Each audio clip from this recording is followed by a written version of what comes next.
सौम्य प्रदोष व्रत कथा या त्रयोदशी की कथा।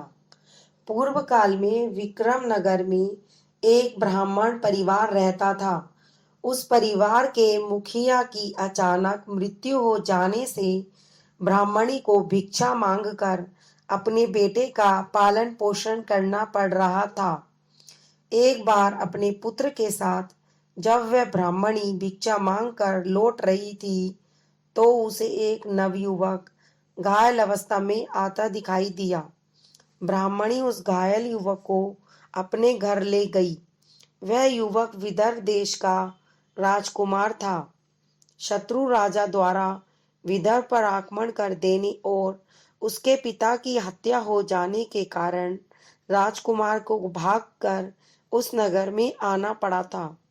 ब्राह्मणी के घर में रहने के कारण उसके पुत्र और राजकुमार में दोस्ती हो गई। एक दिन ब्राह्मणी का बेटा राजकुमार के साथ उस नगर के बाहर वन में घूमने गया।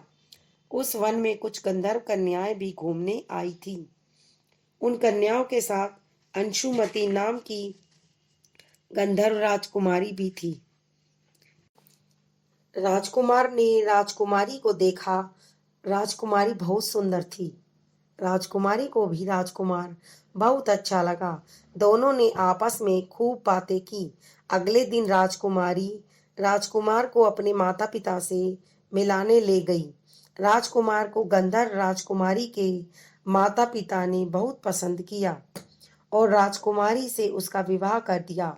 गंधर्व राजकुमारी के साथ राजकुमार महल में रहने लगा। ब्राह्मणी सौम्य प्रदोष का विधिवत व्रत किया करती थी। अतः शंकर भगवान की अनुकंपा से जल्दी ही राजकुमार ब्राह्मणी और उसके बेटे को भी महल में ले गया। सब मिलकर आनंद पूर्वक रहने लगे। कुछ दिनों पश्चात राजकुमार ने गंधर्व सेना के साथ विदर्भ पर आक्रमण कर दिया। विदर्भ के शत्रु राजा की पराजय हुई और युद्ध में मारा गया।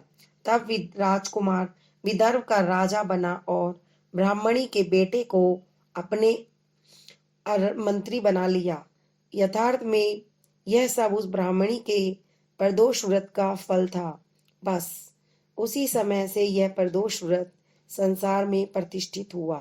सौम्य प्रदोष व्रत करने वाले सभी स्त्री पुरुषों पर शिवजी भगवान की अनुकंपा बनी रहती है तथा उसके घर में धन धान्य की परिपूर्ण रहते हैं।